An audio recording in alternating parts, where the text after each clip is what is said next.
అదేవిధంగా నేటి పత్రికా సమావేశానికి నాతో పాటు పెద్దలు గౌరవనీయులు దారి రంజాన్ గారు, నగర కాంగ్రెస్ అధ్యక్షుడు రామకృష్ణ గారు, కూడా చేరినటువంటి కేశ వేణు గారు, జిల్లా గ్రంథాలయ చైర్మన్ రాజిరెడ్డి గారు, మా యొక్క జిల్లా committee vice president Ratnakar Goud గారు, మా యొక్క జిల్లా కాంగ్రెస్ పార్టీ ట్రెజరర్ భక్తవత్సలం గారు, స్పోర్ట్స్ పర్సన్ ఇప్పుడు హైదరాబాద్లో వచ్చారు నేను స్పెషల్గా, మరి ఏబి చిన్న గారు, ఆర్మూర్ వాస్తవ్యులు, మా యొక్క కాంగ్రెస్ పార్టీ స్పోర్ట్స్ పర్సన్ గాంధీవాన్, మరి రాజేంద్ర ప్రసాద్ గారు ఎక్స్ప్లోర్ లీడర్, సంతోష్ గారికి, విపుల్ గారికి, యాదగిరి గారికి, మరి అదేవిధంగా భట్టు బలరాం గారికి, శరత్ గారికి, మా జిల్లా జనరల్ సెక్రటరీ ప్రవీణ్ గౌరవ్ గారికి, మరి ఈ కార్యక్రమం పాల్గొన్న ప్రతి ఒక్కరికి నాకు నమస్కారం తెలుపుకుంటున్నాను. నిన్న ప్రెస్ మీడియాలో ఒక పిట్టర్ ద్వారా మాట్లాడుతున్నాడు. గతంలో తెలిసి పిట్టర్ ద్వారా ఎట్లా మాట్లాడుతున్నది, ఆయన రాజకీయ జీవితం మొత్తం కలిసి 2 సంవత్సరాల 8 మాసాల చరిత్ర అయినది. అటువంటి వాడు మా కాంగ్రెస్ పార్టీ గురించి, మా నాయకుల గురించి, మా ముఖ్యమంత్రి గారి గురించి మాట్లాడుతున్నాడు. మా యొక్క పీసీ ప్రెసిడెంట్ గారి గురించి మాట్లాడుతున్నారు, మా లోకల్ సంబంధించిన నాయకుల గురించి మాట్లాడుతున్నారు, మా ప్రెసిడెంట్ గారి గురించి, అదేవిధంగా అనిల్ గారి గురించి మాట్లాడుతున్నారు. బిడ్డ గుర్తుపెట్టుకో, నీ యొక్క చరిత్ర అనేది అందరు తెలుసు. ఆర్మూర్ ప్రాంతంలో ఒక్కసారి అంకాపురం పోతే చరిత్ర ఎంత అది గుర్తుంచుకొని మాట్లాడు. మా నాయకులు మాట్లాడే ముందు ఏమన్నారు, ముఖ్యమంత్రి గారిని, నితిన్ నాబి గారిని మాట్లాడినారు. మీకు ఆల్ ఇండియా కాంగ్రెస్ ప్రెసిడెంట్ ఎక్కడ వచ్చి ప్రెస్ మీట్ పెట్టాడు? హైదరాబాద్ వచ్చి ప్రెస్ మీట్ పెట్టి మా ముఖ్యమంత్రి గారిని మాట్లాడితే మేము నోరు పూసుకుంటారా? మా ముఖ్యమంత్రి గారు వారి గురించి మాట్లాడితే నువ్వు 3 సార్లు కాంటెస్ట్ ఒక్కటిసారి గెలిచినట్టవా? వారు 20 ఏళ్ళ రాజకీయంలో ఎంపీగా గెలిచిండ్రు, 4 సార్లు ఎమ్మెల్యే గెలిచిండ్రు, ఎమ్మెల్సీ అయినరు, ఈ రాష్ట్రానికి ముఖ్యమంత్రి అయినరు అతి తక్కువ సమయంలో. మళ్ళీ అటువంటి వ్యక్తి గురించి నువ్వు నోరు పారేసుకుంటావా? బిడ్డ జాగ్రత్తగా ఉండు. ఈరోజు మా ముఖ్యమంత్రి గారు గెలిచిన 2.5 మాసాల లోపలనే 2.5 సంవత్సరాల లోపల ఎంతో అభివృద్ధి చేసింది. మీకు తెలుసు, గతంలో టీఆర్ఎస్ ప్రభుత్వం ఉండే 10 సంవత్సరాలు అప్పుడున్న మిగులు బడ్జెట్ 14,000 కోట్లు ఉండే పంచుకున్నప్పుడు, తెలంగాణ ఆంధ్ర విడిపోయినప్పుడు, ఉమ్మడి రాష్ట్రంలో ఉన్నప్పుడు 69,000 కోట్ల అప్పు మాత్రమే ఉండే. అటువంటి రాష్ట్రాన్ని మా ప్రభుత్వం చేపట్టిన తర్వాత మాకు ఇచ్చిందంత 8,13,000 కోట్లు ఇచ్చినాం అప్పుతో. అటువంటి దాన్ని మా ముఖ్యమంత్రి గారు ఇచ్చిన వాగ్దానాల్ని ప్రతి ఒక్కటి తూచనరుకుంటూ అంచెలంచెలు చేసుకుంటూ వస్తున్నారు. ఈరోజు ప్రతి ఒక్కటి మహిళలకు ఉచిత సన్నం ఇచ్చినాం, పేద ప్రజలకు రేషన్ కార్డు ఇచ్చినాం, సన్న బియ్యం గ్రామ స్థాయిలలో 200 యూనిట్ల వరకు విద్యుత్ ఇస్తున్నాం. ఇలా గ్రామ స్థాయిలలో నీకు అతి ముఖ్యమైనది, గ్రామ స్థాయిలో ఉన్న వారికి, నగరంలో ఉన్న వారికి, పేద ప్రజలందరికీ కూడా ఒక్కొక్క నియోజకవర్గానికి 3,500 ఇస్తున్నాము. ఇటువంటి మంచి కార్యక్రమాలు చేస్తుంటే మీరు చూసి ఓర్వలేక నీవు ఇష్టమైతే నీ ఉనికిని కాపాడుకోవడానికి మాట్లాడుతున్నావు. బిడ్డ నీవు రాజకీయం గురించి మాట్లాడలేవు, తెలిసిన వాడు ఎవరు కూడా అటువంటి మాటలు మాట్లాడరు. నువ్వు ఈరోజు నీ యొక్క ఆర్మూర్ ప్రాంతంలో ఏమో డెవలప్ చేసినాము 2.5 సంవత్సరాలలో. ఈరోజు మా మహేశ్వర్ గురించి మాట్లాడుతున్నాను, ఆయన పీసీ అధ్యక్షులు. ఒక్కసారి ఆయన గురించి తెలుసా నీకు? ఆయన తాత ముత్తాతల నుంచి 1,000 ఎకరాలు ఆస్తున్నాయనట. ఆయన ఇప్పటికి కూడా మొన్న కూడా వారి గ్రామానికి వెళ్ళి 12 ఎకరాలు విద్యా సంస్థకు దానం చేసి వచ్చిన వ్యక్తి అటువంటి ప్రెసిడెంట్ గారు. ఆయన గురించి మాట్లాడుతున్నావు, ఇష్టం వచ్చి మాట్లాడుతున్నావు. నోరు బారేసుకోకు. ఇంకొకసారి మాట్లాడితే ఖబర్దార్. రాకేష్ రెడ్డి గారు, మా మహేష్ కుమార్ గౌడ్ గారు పైరోకర్ అంటావా? నువ్వు ఏ పైరో టికెట్ తెచ్చుకున్నావు 3 నెలల లోపల? అది కదా ప్రజలందరికీ. అంటే బీజేపీ లేకుండా అక్కడ 40 సంవత్సరాలు జనరల్గా వస్తున్నారు బీజేపీ పార్టీలో కూడా. మరి అది బలం ఎందుకు టికెట్ ఇవ్వలే? నీకు ఎందుకు ఇచ్చిన 3 మాసాల లోపల? నువ్వు ఏ పర్యాలు తెచ్చుకున్నావు, ఏ మూడాలు వచ్చి తెచ్చుకున్నావు? అది తెలియదు ప్రజలందరికీ. బీజేపీ రాజీనామా చేయమంటావు, చెయ్యి రే, నువ్వు సిద్ధంగా ఉన్నావు. మా ముఖ్యమంత్రి గారు అంటాం, మాట్లాడుతున్నావు, మీ ఫ్రెండ్ మాట్లాడుతూ పీసుకొని ఎన్నిక రమ్మంటావా? రా, మా పీసుడు అవసరం లేదు. మేము మా జిల్లాలో మా నాయకులు మస్తు మంది ఉన్నాం జిల్లాలోనే నీ మీద నిలబడడానికి. నువ్వు వేయి, రాజీనామా చేయి. మా దగ్గర జిల్లాలో మస్తు మంది నాయకులు ఉన్నారు, నీకు తగ్గట్టు క్యాండిడేట్ పెడతాం, నువ్వు గెలిచి చూపి. అదే ఆమె ప్రజలు చిత్తుగా ఓడగొడతారు. ఇవాళ నీ మొన్న ఎన్నికలలో గ్రామ పంచాయతీ ఎన్నికల్లో నీకు ఎన్ని ఓట్లు వచ్చినాయి? 46 సర్పంచులకు 11 వచ్చినాయి. నీ సొంత గ్రామంలో గెలిపించుకోలేదండి. నువ్వేం నాయకుడు? మన మున్సిపాలిటీ ఉన్నారు, ఒక మున్సిపాలిటీ నీకు ఎన్ని వచ్చినాయి తెలిసినావు ఎక్కడన్నా? ఓన్లీ నీ యొక్క సీటు కాపాడుకోవడానికి మతాలను కులాన్ని రెచ్చగొడుతున్నావు. మరి 2.5 సంవత్సరాలు కూడా మాట్లాడినావా? మా ముఖ్యమంత్రి గారికి పోతావు, అయ్యా దండం ధర అంటా పోతావు. మా ఇంకో నాయుడు పోతావు, అన్న నమస్తే అని పోతావు, అంగంగి దండాలు పెడతావు. మరి సాడు దండాలు ఎందుకు పెట్టుడు? రేటుకు మాట్లాడి నీకు దమ్ము ధైర్యం ఉంటే అదే మాట మీద ఉండు. మా పొలం సాగరికి వస్తావు, బాపు బాపట వస్తాం, ఇలా ఆయన గురించి మాట్లాడతావు. డెవలప్మెంట్ గురించి ఏం తక్కువ డెవలప్మెంట్, ఒక పక్క అభివృద్ధి సంక్షేమం అన్ని చేస్తూ ఈరోజు జిల్లాకు 3 ఇండికేటర్ స్కూల్ తీసుకొచ్చిన 60,000 కోట్లతో. అదే యూనివర్సిటీలో పెద్దలు మహేష్ కుమార్ గౌడ్ గారు కొట్లాడి అగ్రికల్చర్ యూనివర్సిటీకి వచ్చిండ్రు, ఇంజనీరింగ్ కాలేజ్ తీసుకొచ్చిండ్రు. మరి మీరేం చేసిండ్రు? మీ యొక్క ఎంపీ నువ్వు ఏం చేసినావు అంటున్నాను. 7 సంవత్సరాలే, 12 సంవత్సరాలు మీ ప్రభుత్వం వచ్చి. మొన్ననే సిగ్గుసేటు ఢిల్లీలో నిట్ లీకేజ్ అయితే యువకులు ధర్నాలు చేస్తే, ప్రాణ త్యాగాలు చేసుకుంటే ఒక మంత్రి రాజీనామా చేయమంటే మరి దాని మీద మాట్లాడేది ఎందుకు? ఇలా పెట్రోల్ పెరిగింది, డీజిల్ పెరిగింది, మరి దాన్ని మాట్లాడేది మీకు డెవలప్మెంట్ నుంచి రమ్మంటపా. అదే పెట్రోల్ డీజిల్ ధర దించడానికి నువ్వు ఢిల్లీ నాడు మేము ఎప్పుడు వస్తాం? మొత్తం ఊరికొక్కరు తీసుకురావచ్చు, ఇంకొకరు మనిషి తీసుకొని వస్తాం, ఢిల్లీ పోతాం నాడు. మీ యొక్క మోడీగా నిలబెడదాం పట్టు. 2 కోట్ల ఉద్యోగాలు ఇస్తున్నాము. ఎక్కడ ఉద్యోగాలు? నల్లధనం తీసుకొస్తున్నారు, మరి ఎక్కడ నల్లధనం అని మరి దాని గురించి ఒక్కరు మాట్లాడవే? ఇంటికి ఒకరు తీసుకొని పోతాం, పదప్ప ఢిల్లీ పోదప్ప, మొత్తం ట్రైనర్ బుక్ చేసుకుని సంతకాలు వస్తాం, పెట్రోల్ తెచ్చిపిద్దాం, డీజిల్ తెచ్చిపిద్దాం, మరి ఏదైతే ఉద్యోగాలన్నా ఉద్యోగాలు ఇప్పిద్దాం, అడుగుదాం మీ యొక్క మోడీ గారిని. దీనంటే మర్చిపోతావు, వస్తావు బుడ్రకాలకి వస్తావు, ఏదో మాట్లాడిపోతుంటావు. మీకు అదొక అలవాటు మీద బీజేపీలకు. మా చరిత్ర కాంగ్రెస్ పార్టీ చరిత్ర 140 సంవత్సరాల చరిత్ర కాంగ్రెస్ పార్టీ. మాట తప్పితే మాట ఇచ్చే కాంగ్రెస్ పార్టీ. ఇంత అప్పులు ఉన్నా కానీ, ఇంత ఉన్నా కానీ ప్రతి ఒక్కరు డెవలప్ చేస్తున్నాం. ఎక్కడ కూడా మొన్ననే చెప్పినా, నువ్వు నిరూపించు, ఏదన్నా తప్పులు చేస్తే మేమే నిలదీసుకుంటామని చెప్పినా. మళ్ళీ మీరు అదే మాటలు మాట్లాడుతారు. ఏం మా మహేష్ కుమార్ గౌడ్ గురించి మాట్లాడతాం. వస్తాం, క్యాండిడేట్ పెడతాం మేము దగ్గర. మా బీసీ అవసరం లేదు మీకు. ఆ స్థాయి వ్యక్తి కావు నువ్వు. ఆయన ఒక బీసీ స్థాయి వ్యక్తి. నీ స్థాయి ఒక నియోజకవర్గానికి సంబంధించిన వ్యక్తి నువ్వు, ఒక ఆర్మూర్కి సంబంధించిన వ్యక్తి నువ్వు. అటువంటి వ్యక్తిని పట్టుకొని ఇష్టం మాట్లాడితే మేము ఊరుకునేది లేదు. మేము ఒక బీజేపీ నాయకు ఒకటి చెప్తున్నాము, మీరు మాట్లాడే నాయకుల ముందు మీ చరిత్ర తెలుసు మాట్లాడుర్రి. మా పార్టీ విధి విధానాలతో మేము పోతున్నాము. ఎక్కడ కూడా మా పార్టీ ఎక్కడ అవినీతి లేదు. గత ఇందిరాగాంధీ నుంచి పడితే నేటి వరకు, నెహ్రూ గారి నుంచి పడితే నేటి వరకు కూడా మేము అభివృద్ధి చేస్తూ ఉన్నాము.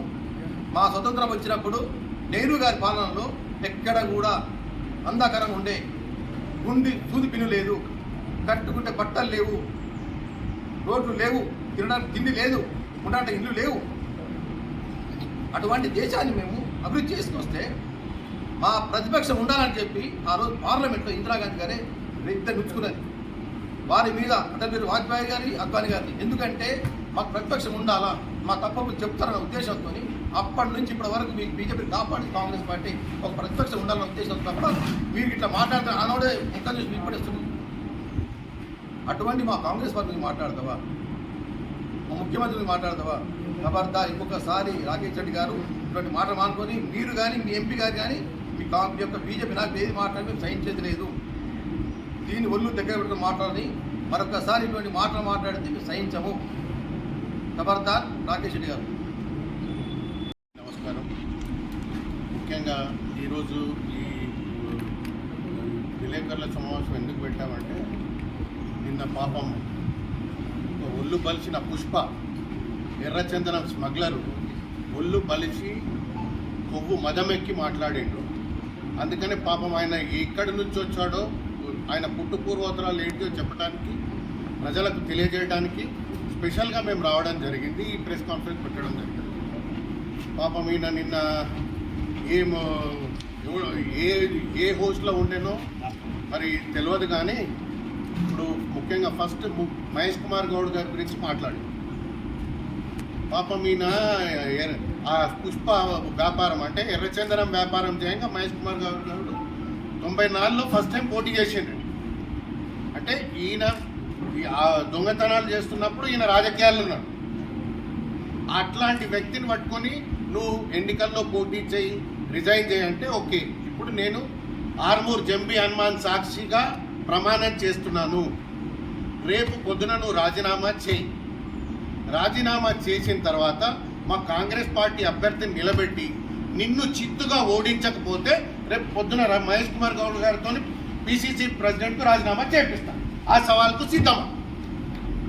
అది మనిషి అన్నప్పుడు కొద్దిగా ఒళ్ళు దగ్గర పెట్టుకొని మాట్లాడాలి. ఇప్పుడు పెద్దలు సుదర్శన్ రెడ్డి గారు లేకపోతే, మహేష్ కుమార్ గౌడ్ గారు లేకపోతే, రేవంత్ రెడ్డి గారు అభివృద్ధిలో పోనీ అని నువ్వు బీజేపీ ఎమ్మెల్యే ఉన్నా కానీ నీకు ఇంటిగ్రేటెడ్ స్కూల్ ఇచ్చారు. నువ్వు పైరవీలు చేసి అన్నది మార్చుకోవద్దని దండాలు పట్టుకున్నది మర్చిపోయావా? ఇంకోటి, మీ ఎంపీ ఎమ్మెల్యేలు ఉండి బోధన్ నుంచి జగిత్యాల వరకు ఒక్క మున్సిపాలిటీ అయినా గెలిచారా? ఇదే మహేష్ కుమార్ గారి నాయకత్వంలో, పెద్దలు సుదర్శన్ రెడ్డి గారి ఆధ్వర్యంలో, రేవంత్ రెడ్డి గారి ఆశీస్సులతో ఒక్క మున్సిపాలిటీ క్లీన్ స్వీప్ చేసినామని. నువ్వు ఆర్మూర్ మున్సిపాలిటీలో 5 సీట్లు గెలుచుకున్నాడు. నువ్వు మహేష్ కుమార్ గారి గురించి మాట్లాడే స్థాయి ఎక్కడిది? మిత్రమా, గుర్తు చేసుకో. ఎన్నిసార్లు పోలీస్ స్టేషన్లో వద్దాలు పడ్డావు, ఆ ఫోటోలు అన్నీ తిప్పి చెప్తే బాగుండదు. ఏదో పుష్ప నీ మీదనే పుష్ప సినిమా తీసిండ్రు అంటారు జనాలు. నువ్వు ఎర్రచనం దొంగలకు నువ్వు ఉండి నువ్వు ఈయన ఆస్తులు అమ్ముకున్నాడు మహేష్ కుమార్ గౌడ్ గారు. ఇట్లా మాట్లాడితే ఎటుపోతున్నది మన రాజకీయాలు? ఎటు తీసుకెళ్తున్నారు? మేము పెద్దలు జైపాల్ రెడ్డి గారు ఉన్నప్పుడు ఆ నిజామాబాద్ మున్సిపాలిటీకి 90 కోట్ల నిధులు ఇచ్చాము. మరి మీరు ఎంపీ, మీ ఎమ్మెల్యేలు ఏమేగా పెట్టారు? కేంద్రం నుంచి ఏమి నిజామాబాద్కు ఫండ్స్ తెచ్చారు? ఏ మున్సిపాలిటీని అభివృద్ధి చేశారు? ఇదే రాకేష్ రెడ్డి బతిమలాడుకున్నాడు, అన్న స్కూల్ ప్లేస్ మార్చకండి అని. అప్పుడు మరి గుర్తురాలే సుదర్శన్ రెడ్డి గారు ఎవరు? పైరవి నువ్వు చేసినావా మేము చేసినావా? మహేష్ కుమార్ గౌడ్ గారు గుర్తురాలే అప్పుడు? అదే మేము అభివృద్ధిని అడ్డుకోవాలనుకుంటే నిమిషంలో వేరే దిక్కు మారుస్తుంటాము.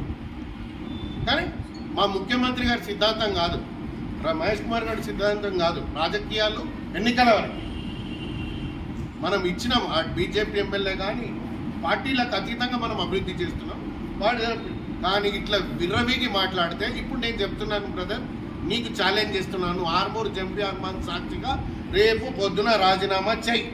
కాంగ్రెస్ పార్టీ అభ్యర్థి ఒకవేళ ఓడిపోతే అదే క్షణంలో మహేష్ కుమార్ గౌడ్ గారు పిసిసి ప్రెసిడెంట్కు రాజీనామా చేస్తాను. ఇది నేను ప్రమాణం చేసి చెప్తున్నాను. మేము దేనికైనా సిద్ధం. ఈ సవాల్ని స్వీకరించండి. నువ్వు పోటీ చేస్తావు, నువ్వు అరవింద్ పోటీ చేస్తావు, ఎవడైనా పోటీ అయిన ఆర్మూర్ నుంచి. అగర్ వాళ్ళని ఓడగొట్టకపోతే మహేష్ కుమార్ గౌడ్ గారు నైతిక బాధ్యత వహిస్తూ రాజీనామా చేస్తారు. దీనికి సిద్ధమా చెప్పండి, అప్పుడు మాట్లాడండి. ఇక ఎందుకు మీరు ఎర్రచంద్రం పైసలు మదం ఎక్కి ఉన్నాయి, మాకేమో కష్టపడ్డే ఆస్తులు అమ్ముకున్న పైసలు ఉన్నాయి. మీలాగా మేము ఇష్టం ఉన్నట్టు మాట్లాడలేము కదా. పాపం ఉన్నాయేమో వాళ్ళ తల్లిదండ్రులు ఇచ్చినాయని అమ్ముకొని రాజకీయం చేసినాడు మహేష్ కుమార్ గౌడ్. నువ్వు ఫకాత్ పోలీస్ స్టేషన్లలో వాడి ఎర్రచంద్రం పైసలు తెచ్చుకున్నాడు నువ్వు. ఇక నీకు నక్కకు నాగలోకానికి ఈ పోలిక ఎక్కడిది బ్రదర్? అందుకనే రాజకీయాల్లో కొద్దిగా నైతిక విలువలు పాటించండి, కొద్దిగా గుండె మీద చేసుకొని ఆలోచించండి. అరే బీజేపీ ఎమ్మెల్యే ఉండగా కానీ ఇంటిగ్రేటెడ్ స్కూల్ ఇచ్చినాము, అది మర్చిపోకండి.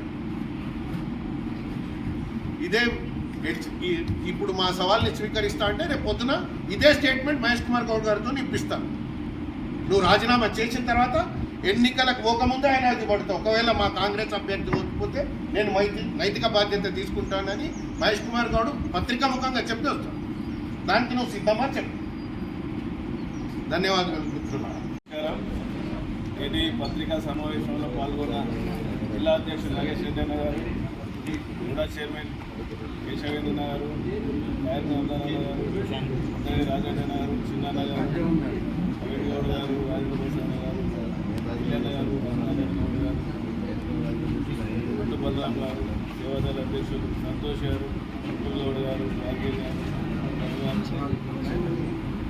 వీరందరి ఏకాభిప్రాయం అలాగే ఉత్తరాఖండంలో ఖండించిన విషయం ఏంటంటే మా నాయకుడు మహేష్ కుమార్ గౌడ్ గారిపై రాకేష్ రెడ్డి చేసిన అనుచిత వ్యాఖ్యలను ఖండిస్తున్నాం. ఖబర్దార్ రాకేష్ రెడ్డి, ఈ స్థాయి తెలుసుకు మాట్లాడుతూ ఇంతకుముందు ఆత్మ ప్రాంతవాసులు మా చిన్న గారు కానీ జిల్లా అధ్యక్షుడు లగేష్ గారు నీ చరిత్ర మొత్తం చెప్పారు. చీకటి కాలంలో బతికిన నువ్వెక్కడ? రాజకీయాల్లో 40 సంవత్సరాలు తన ఆస్తులు అమ్ముకొని ప్రజాక్షేత్రంలో ఉన్న మా మహేష్ అన్న ఎక్కడ? నీ స్థాయి సర్పంచ్ స్థాయి కూడా కాదు. నీ గ్రామంలో తరిపేసి ఊరు బయట ఇల్లు కట్టుకున్న నువ్వు ఇలా మహేష్ అని మాట్లాడే హక్కు నీకు ఎక్కడిది? ఆ స్థాయి కానీ ఆ సోయి కానీ నీకు లేదు. నీ సోయి వేరే, నీ స్థాయి వేరే. రాజకీయ ప్రస్థానంలో 140 సంవత్సరాల కాంగ్రెస్ పార్టీ ప్రస్థానంలో 40 ఏళ్ళ అనుభవం ఉన్న మా నాయకుడు మహేష్ అన్న గారు. అలాంటి నువ్వు ఆయన గురించి మాట్లాడము నీ విఘ్నతగా వదిలేస్తున్నావు. నీ చీకటి కోణం, నీ అక్రమార్జనకు అలవాటు పడి 5 సంవత్సరాలు ప్రజాసేవ చేస్తాను, ప్రజల్ని నువ్వు గెలిపిస్తే ప్రతిసారి రాజీనామా చేస్తా అని మాట్లాడుతూ ఏదో ఒక ప్రజలు తప్పుదో పట్టే ఆలోచనలో నీవు నిజంగా నువ్వు రేపు రాజీనామా చేసిరా మా ఆర్మూర్ ప్రాంతంలో ఉన్న ఒక సర్పంచ్ అభ్యర్థిని నీవే నిలబెట్టు, ఆయననే నువ్వు గెలిచిరా. ఈ స్థాయి అంతకన్నా ఎక్కువ కాదు. ఏదో నువ్వు తెల్ల పేపర్గా ఉన్నప్పుడు నువ్వు గెలిచినావు తప్ప ఈరోజు నువ్వు అలా గెలిచినా కనీసం సర్పంచ్ కూడా గెలవలేవు. కాబట్టి ఖబర్దార్ రాకేష్ రెడ్డి, మరొక్కసారి మా నాయకులు మాట్లాడితే నేను ఆర్మూర్ అసెంబ్లీలో తిరిగే పరిస్థితి నీకు కలగదు. మా నాయకులు కానీ మా కార్యకర్తలు ఉంటుంది. అక్కడికి వస్తే వాళ్ళు ఏదైనా వాళ్ళు చేసే చర్యల గురించి సిద్ధంగా ఉండి మళ్ళీ ఒకసారి మాట్లాడాలని హెచ్చరిస్తుంది. అందరికీ నమస్కారం.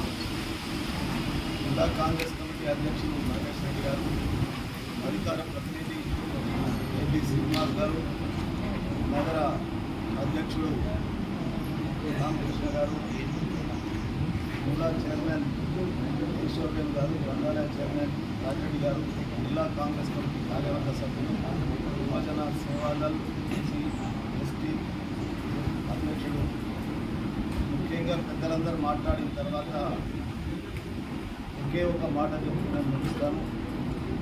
అసలు రాకేష్ రెడ్డి అనేటటువంటి వ్యక్తి కాంగ్రెస్ పార్టీకి ఆయన విమర్శనం చేయడం, అది రాష్ట్ర కాంగ్రెస్ కమిటీ అధ్యక్షుడు గౌరవనీయులు మహేష్ కుమార్ గౌడ్ గారి మీద, గౌరవ ముఖ్యమంత్రి రేవంత్ రెడ్డి గారి మీద, జిల్లా కాంగ్రెస్ పార్టీకి సంబంధించినటువంటి శాసనసభ్యుల మీద, కాంగ్రెస్ పార్టీ మీద మాట్లాడడం నిజంగా రాకేష్ రెడ్డి గారు మీ విజ్ఞతకే అప్పచెప్తా ఉన్నాం. చిన్న గారు మీ చిట్టా విప్పిండు కొద్దిగానే. మీ చిట్టా ఆర్మూర్ నియోజకవర్గంలో అందరికీ తెలిసిందే. కానీ ప్రజాస్వామ్యంగా ప్రజలు నిన్ను ఎన్నుకున్నారు కాబట్టి కాంగ్రెస్ పార్టీ ముఖ్యమంత్రి రేవంత్ రెడ్డి గారు, పిసిసి అధ్యక్షుడు మహేష్ కుమార్ గౌడ్ గారు, సుదర్శన్ రెడ్డి గారు గౌరవంగా ఒక శాసనసభ్యుడికి ప్రజాస్వామ్య హక్కుగా ఏది చెందాలా, ప్రాంతానికి ఏది ఇవ్వాలని ఆలోచించకుండా ఆ ప్రజలందరూ, మా జిల్లా ప్రజలు ఆ ప్రాంతం అభివృద్ధి జరగాలనేటువంటి ఆలోచనతో చేస్తూ ఉన్నారు. ఒక మాట మాట్లాడినావు, అసలు నువ్వు జ్ఞానముండి మాట్లాడినావా? నిజామాబాద్ జిల్లా ఏం చేశారు ఈ 2.5 సంవత్సరాలు అనేటువంటి మాట అవునా? ఏం చేయలేదు. నువ్వేం చేశావు? నీ పార్లమెంట్ సభ్యుడు ఏం చేశాడు? నీ జాతీయ అధ్యక్షుడు నవీన్ వచ్చి నువ్వు మాట్లాడిన ఆయన 26 సంవత్సరాలకి శాసనసభ్యుడు అయినటువంటి మాట సంతోషం. ప్రజలు ఎందుకుంటే శాసనసభ్యుడు అయిన ఆయన. కానీ జాతీయ అధ్యక్షుడు నీ పార్టీ ఈ దేశంలో అధికారంలో ఉంటే ఈ రాష్ట్రానికి వచ్చి ఈ రాష్ట్ర అభివృద్ధి పట్ల నీవు ఒరగబెట్టింది ఏంటి అనేటువంటి నీ జాతీయ పార్టీ అధ్యక్షుడికి, నీకు అందరినీ మేము సవాల్ చేస్తూ ఉన్నాం. మీరు తెలంగాణ రాష్ట్రం కొత్త రాష్ట్రంలో అవసరాలు ఏమున్నాయి, ఆ అవసరాలకు తగ్గట్టుగా మనం ఏం చేయాలనేటువంటి ఆలోచన మీకు లేదా? మీరు చెప్తే మీ పార్టీలో మీకున్నటువంటి గౌరవం వల్లనో, మీకున్నటువంటి పరపతి వల్లనో ఈ జిల్లాకు ముఖ్యంగా ఆర్మూర్ నియోజకవర్గానికి ఏం తీసుకొచ్చారనేటువంటి విషయాన్ని అడుగుతా ఉన్నాం. అదే కాదు, ఈరోజు భారతీయ జనతా పార్టీ అధికారంలోకి వచ్చి 12 సంవత్సరాలు అయితే ఉడకబెట్టింది ఏంటి, మీరు చేసింది ఏంటి? ఇప్పుడే మాట్లాడినట్టుగా నువ్వు ఎర్రచందనం స్మగ్లర్గా ఎర్రచందనం తీసుకొచ్చి అప్పుడుగా దాంతో సంపాదించిన డబ్బుతో మొన్న గెలిచినటువంటి ఎన్నికల్లో నీవు మతం వచ్చినట్టే ఉన్నది. నీకు నిజంగా కూడా వాస్తవంగా ఉన్నది. కానీ ఈరోజు మిమ్మల్ని అడుగుతా ఉన్నాం, మీరు చేసేది ఒకటి అయితే నోట్ చోరీ లేకుంటే ఓట్ చోరీ లేకుంటే సీట్ చోరీ. మీరు అదే భారతీయ జనతా పార్టీ నాయకులందరూ చేసేటటువంటి కార్యక్రమం నువ్వు ఈరోజు మాట్లాడి రాకేష్ రెడ్డి గారిని ప్రజలు మర్చిపోయారు, రాకేష్ రెడ్డి గారు ప్రజల్లో పుట్టలేడు, రాకేష్ రెడ్డి గారు ఎప్పుడన్నా ఒకసారి వచ్చి మాట్లాడి పోతాడు అనేటువంటి ఆలోచనతోటే నువ్వు నిన్న ప్రెస్లో మాట్లాడినట్టు ఉన్నావు. ఖబర్దార్ అనేటువంటి మాట నేను అనను. కానీ నీకు ఇంగిత జ్ఞానం ఉంటే, నిజంగా నీకు రాజకీయ పరిజ్ఞానం ఉంటే, నీకు దమ్ము ధైర్యం ఉంటే, నీకు నేను రేపు శాసనసభ ఎన్నికలు గెలుస్తానని అనుకుంటే ఈరోజు స్పీకర్ గారి దగ్గరికి వెళ్ళి రాజీనామా చేసి మళ్ళీ పోటీ చేసి గెలిస్తే మేమందరం మా పదవులకు పార్టీకి రాజీనామా చేసి మేము ఎక్కడ దిగుతామనేటువంటి సవాల్ ఇస్తున్నాం. Thank you. Armoor MLA Rakesh Reddy గారు, మా బీసీసీ అధ్యక్షుడు మహేష్ కుమార్ గౌడ్ గారికి కానీ, రెడ్డి గారికి కానీ, కాంగ్రెస్ పార్టీ నేతలను అలాగే సీఎం గారిని టార్గెట్ చేస్తూ ఆయన చేసిన ప్రేలాపనలు, రాజీనామా చేస్తున్నాను, అలాగే మా నాయకులని అబండం వేయడం అది ఆయన పెద్దలు.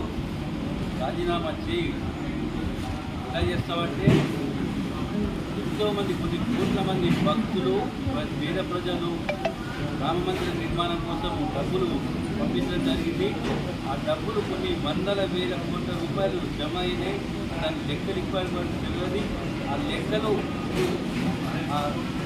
ఏదైతే రామ మందిర ట్రస్ట్ చైర్మన్ ఆధ్వర్యంలో ఉన్నాయో ఆ లెక్కలన్నీ గోల్మాలనే దాని గురించి రాజీనామా చేయి. బీజేపీ ప్రభుత్వాన్ని, సెంట్రల్లో ఉన్న మోదీ గవర్నమెంట్, అమిత్ షాను నిలదీస్తూ రాజీనామా చేయి. ఏదో కాంగ్రెస్ పార్టీ ప్రభుత్వం ఉన్నప్పుడు కూడా ఇంత 100 రూపాయలు ఉండగా కూడా 65 రూపాయలు పెట్రోల్ ఇచ్చాము. ఈరోజు 110 రూపాయలు పెట్రోలు, డీజిల్ 110 రూపాయలు. దాని గురించి రాజీనామా చేయి. ప్రజలకు ఏదైతే అవసరాలు ఉన్నాయో అవి తీర్చడానికి నువ్వు రాజీనామా చేయి. మేము మీకు సపోర్ట్గా ఉంటాము. బీజేపీ ప్రభుత్వం మీద వ్యతిరేకత ప్రజల్లో ఉన్నది. దాన్ని అనుసరిస్తూ ప్రజలకు మద్దతు కోసం బీజేపీ ప్రభుత్వానికి వ్యతిరేకంగా రాజీనామా చేయి. కానీ అంతేగాని మహేష్ కుమార్ గౌడ్ గారికి నీకు నక్కకు నాగలో గారికి ఉన్న తేడాది. కాబట్టి ఖబర్దార్ ఇంకోసారి మా రాష్ట్ర నాయకుల మీద కానీ, సీఎం గారి మీద కానీ అవాకులు చివాకులు పేరిస్తే నియామాబాద్ జిల్లా కాంగ్రెస్ పార్టీ కార్యకర్తలు, నాయకులు ఊరుకోరు. తరిమి కొట్టే రోజులు వస్తాయని చెప్పి ఈ సందర్భంగా తెలియజేస్తున్నాను.